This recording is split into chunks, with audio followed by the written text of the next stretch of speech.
Welcome back to the deep dive. Today, we are opening, it's like a celestial time capsule, something that didn't just sweep into our solar system and put on, one of the most brilliant light shows in decades. Not at all. It also brought us this incredibly detailed inventory of the universe's ancient chemical workshop. Right. We're talking about a cosmic visitor that served up a truly surprising souvenir, a stellar sip of ethanol and, a sprinkle of sugar. It's an amazing story. We're doing a deep dive into Comet C2014 Q2, which, everyone just calls Comet Lovejoy. And this isn't just about a fuzzy dot in the sky. No. This is about a pristine traveler from the absolute coldest outermost edges of our solar neighborhood. And in doing that, it delivered this unprecedented wealth of data about the raw building blocks of chemistry and maybe even life itself. So our mission today is really to unpack that whole epic story. We need to cover its, 11,000-year journey? At least on the way in. Right, on the way in. And the moment it went from this faint little smudge to a spectacle you could see with your own eyes. And critically, why its chemical signature, this list of 21 different organic molecules, including alcohol and sugar, why that was such a monumental, almost revolutionary discovery. Well, the big picture here is all about our chemical origins. C2014 Q2 came from the Oort cloud. And for anyone who isn't familiar, the Oort cloud is this, it's just this vast, spherical, incredibly distant shell of icy debris surrounding our solar system. We're talking way, way out there. Oh, thousands of times farther than Pluto. And because Lovejoy's orbit is measured in millennia, it means the material that makes up that comet has been locked in a deep freeze. It's perfectly preserved, chemically unchanged, since the solar system first formed 4.6 billion years ago. It's basically the oldest, coldest sample of raw ingredients we can get our hands on. Exactly. Without launching some multi-billion-dollar sample return mission, this is the best look we can get. Okay, so let's unpack this incredible journey. And I think we have to start with the human element. You'd think that comets today are only found by, these automated billion-dollar sky surveys. Right, that's the common assumption. But the story of C2014 Q2 is just this wonderful reminder of the power of skilled, dedicated amateur astronomy. Absolutely. The story officially begins on August 17th, 2014. And the person who spotted it was Terry Lovejoy, an accomplished amateur astronomer from Australia. And this wasn't his first rodeo, so to speak. Not at all. This was actually his fifth comet discovery. He's something of a modern legend in the community. The fact that an individual, and not a robotic system, found such a significant object, it just really resonates, And the instrument he used, that really underscores the point. He wasn't at some massive observatory. No, not at all. The research details say he was using a modest 0.2 meter, which is about an 8-inch Schmidt-Cassegrain telescope.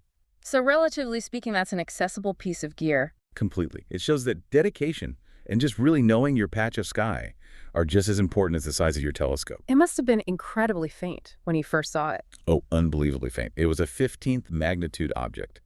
And for context, the magnitude scale is inverse. The lower the number, the brighter it is. And the faintest stars we can see with the naked eye are what, magnitude 6? Under perfect skies, yes. So at magnitude 15, this thing was 4,000 times dimmer than that. It was just this tiny smudge in the southern constellation of Puppis. You'd need serious equipment and a very clear night to even notice it. But here's where the story just completely pivots, because it did not stay a faint smudge for long. It underwent this rapid, dramatic brightening. The transition was breathtaking.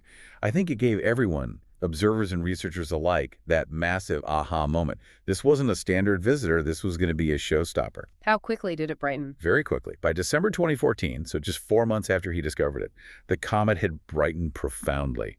It reached roughly magnitude 7.4. And 7.3, that's the key transition point, right? That. That puts it firmly into binocular territory. Exactly. You didn't need a specialized observatory anymore. A simple pair of binoculars was enough. It was moving from a scientific curiosity to, a real public spectacle. And it just kept getting brighter? It accelerated. By mid-December, experienced observers under really dark skies, they could start to see it with the naked eye. That jump from needing a powerful telescope to needing just your own eyes, all within a few weeks, that's the signature of a highly active comet. So the peak came in January of 2015. It did. It reached about magnitude 4. And moving from 15 at discovery to 4 at its peak is a I mean, it's a colossal shift in brightness. It tells you a massive amount of gas and dust is being ejected from the nucleus. And magnitude 4 is bright enough to see from the suburbs, right? With a little light pollution. Yes, from areas with moderate light pollution, you can definitely see it. And that's what truly democratized the viewing experience. But the source material makes a really important historical point here. C-2014-Q2 became one of the brightest comets located high in a dark sky since the unforgettable comet C-1995-01. Hale-Bopp. Everyone remembers Hale-Bopp from 1997. That comparison is huge. I mean, for a whole generation of us, Hale-Bopp is the benchmark for a great comet. It was spectacular. But Lovejoy was smaller than Hale-Bopp, wasn't it? Much smaller, yes. So does that mean Lovejoy was just way more volatile? Or was it just in a better position for us to see it? That is the critical distinction to make. Hale-Bopp was intrinsically a much larger object, so it produced more material overall. Lovejoy's success was a combination of things. It was, yes, highly active, but its positioning was absolutely paramount. High in the sky. Exactly. When a comet is high in the sky, you're looking through much less of Earth's atmosphere. The light isn't as scattered or absorbed. So you have this clear view combined with this extreme volatility, the sheer amount of gas it was shedding, that allowed this relatively small body to seem almost as impactful. And the timing created some really cool photo opportunities. Oh, it was an astrophotographer's dream. Specifically, on December 28th and 29th, 2014, the comet passed just 1/3 of a degree from the globular cluster Messier 79. That is incredibly close in the sky. Imagine that visual. You have the comet, this, relative youngster, glowing with that striking blue-green fluorescence we'll get to later. Right next to M79, which is this ancient ball of hundreds of thousands of stars, billions of years old. 12 billion years old, glowing with this soft, warm, golden light. It was this perfect visual contrast between the old and the new, the chaotic and the serene. A really spectacular sight. And then shortly after that, it made its closest approach to Earth. It did. On January 7th, 2015, it passed 0.469 astronomical units from us. So less than half the distance from the Earth to the sun. Yep. In more familiar terms, that's about 70 million kilometers or 43 million miles. Still very safe, but close enough to really fuel that brightness. And just 2 days later, something else happened that made it even more accessible. That's right. On the 9th, it crossed the celestial equator. And this is crucial because it meant Lovejoy wasn't just a southern hemisphere object anymore. It opened up the show to the northern hemisphere. Dramatically, which is, statistically where most of the world's population and amateur astronomers are. It became a truly global phenomenon. And its closest brush with the sun, its perihelion, was later that month. January 30th, at a distance of 1.29 AU. So safely outside Earth's orbit, but still deep enough in the inner solar system to get supercharged by the sun's heat. That solar heating is the engine that drove all the incredible chemical activity we're about to discuss. It really turned it from a visitor into a sort of a natural physics lab. That's a perfect way to put it. Okay, so we've seen the light show, but to really get the science, we have to appreciate the journey. This takes us to its origins. Where did Lovejoy spend the last 11,000 years?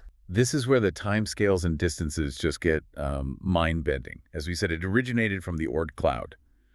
And it's classified as a non-periodic comet, meaning its orbital period is just incredibly long.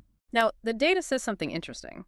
It's from the Oort cloud, but it's not considered a dynamically new comet. That sounds like a contradiction. It does, but it's an excellent point. A dynamically new comet means this is its absolute first trip into the inner solar system. The most pristine of the pristine. Exactly. By classifying Lovejoy as not dynamically new, what researchers mean is that its orbit suggests it has likely made one, or maybe a few, previous trips through the planetary region thousands and thousands of years ago. So it's been lightly baked by the sun before? In a sense, yes. The very top layer of its most volatile ices might have been stripped away on a previous pass, and that makes the discovery of these complex, fragile organic molecules now even more surprising. Why more surprising? Because it suggests these chemicals were preserved much deeper inside the comet's core than we might have expected. They survived that previous heating event. Okay, so what about the physical size of this thing? How big was the actual nucleus? The core itself was surprisingly modest, especially given the show it put on. The nucleus, the solid, icy part, had an estimated radius of just 6.0 kilometers. So 3.7 miles. We're talking about an object the size of a medium city. That's right. A small, icy mountain that created a spectacle visible across half the planet. And it was spinning pretty quickly. What was its rotation period? It was measured completing a rotation once every 17.89 hours. That relatively quick spin ensures that all sides of the nucleus get regular exposure to the sun. Which probably contributed to that consistent high rate of outgassing. Almost certainly. It prevented one side from getting all the heat and created a more stable, sustained release of material. Now, for the orbit itself, the numbers here are just staggering. The research details its inbound orbit before it got yanked around by the planets. What was that like? So before its most recent approach, C-2014 Q2 had an orbital period of about 11,000 years. 11,000 years. I mean, 11,000 years ago, we were living through the end of the last ice age. Agriculture was just getting started. It's an almost incomprehensible amount of time. And its farthest point from the sun, its aphelion, was calculated at about 995 AU. 995 AU, let's just pause on that. 1 AU is the Earth-Sun distance. This thing was traveling almost 1,000 times farther out than we are. It's deep, deep into the Oort cloud. Well beyond even the most distant dwarf planets we know of. It represents the vast, unlit attic of the solar system. And that huge journey culminated when it reached perihelion in January 2015. But the really critical part is what happened to its orbit on the way out. The gravity of our solar system fundamentally changed its future. The change is dramatic. After leaving the planetary region, its orbital period will decrease significantly. It drops from that 11,000-year cycle all the way down to about 8,000 years. It shaved 3,000 years off its orbit, 3 millennia. How does that even happen? What's the mechanism? It's the direct result of the gravitational influence of the giant planets. Yeah. Jupiter, Saturn, Uranus, Neptune. They acted like a collective gravitational slingshot. The research even provides a key data point. It's Jupiter MOII. MOID. Okay, let's break that down. Minimum orbit intersection distance. Exactly. It tells us the closest possible distance between the orbit of a comet and the orbit of Jupiter. In this case, it was 3.811 AU. So it never got close enough to Jupiter to be in any danger. Not at all. But 3.8 AU is close enough for Jupiter's massive gravity to give it a sustained, gentle gravitational tap, just enough to alter its trajectory, shave off those 3 millennia, and reduce its aphelion from about 995 AU down to 800 AU. So even millions of miles away, Jupiter's pull was strong enough to completely restructure its future path. It's a perfect illustration of celestial mechanics. It is, and it shows that every one of these comets is intrinsically linked to and remodeled by our planets every time they visit. Which sets the stage perfectly for the main event, the cosmic kitchen. The sun provided the heat, but what incredible ancient ingredients did this ice ball cook up and share with us? This is truly the revolutionary part of the discovery. When powerful telescopes looked at the gas spewing from the nucleus, they found an absolute gold mine. The comet was releasing an inventory of 21 different organic molecules in gas form. 21! That's a huge chemical signature, way beyond the usual suspects like water and carbon dioxide. Oh, it's a very diverse mix. A lot of nitriles, complex hydrocarbons, molecules that need serious energy and very specific conditions to form, usually in the extreme cold of interstellar clouds before our solar system even existed. And among those 21, 2 particular findings just grabbed all the headlines. They absolutely did. The inventory included ethanol, which is ethyl alcohol, the kind in beverages, and glycolaldehyde, which is a simple sugar. Which is why the researchers joked they caught Comet Lovejoy giving away alcohol. You can't blame them. But the science here is profound. Finding glycolaldehyde, that simple sugar, why was that so important for understanding prebiotic chemistry? Well, glycolaldehyde is incredibly important because it's structurally related to ribose. And ribose is the sugar component of RNA, which is, crucial for genetic function in all known life. So finding this stuff, preserved in an ancient comet, is direct confirmation that these precursor molecules for the RNA world were already present and available in the early solar system. Exactly. Lovejoy wasn't making these molecules. It was just releasing them from cold storage. It strengthens this whole idea that comets acted as chemical delivery trucks, potentially seeding the early Earth with the complex organic ingredients needed for biochemistry to get started. It suggests the building blocks for life aren't some rare exotic thing. Precisely. It suggests that this kind of chemical complexity is the rule in the cosmos, not the exception. Let's talk about the sheer scale of this outgassing. The rate at which it was shedding material was just immense. It was. For the non-water stuff, the rate was about 5 times 10 to the 29 molecules per second. But the real staggering number is the water. At perihelion, its water production rate exceeded 20 metric tons per second. 20 metric tons every single second. That's like the weight of an empty city bus being boiled off the nucleus and shot into space every second. It gives you a sense of the dynamism of this tiny object. It wasn't a passive rock. It was a boiling, effervescing chemical factory. And that high production rate actually had a physical effect on the comet's atmosphere, the coma. It did.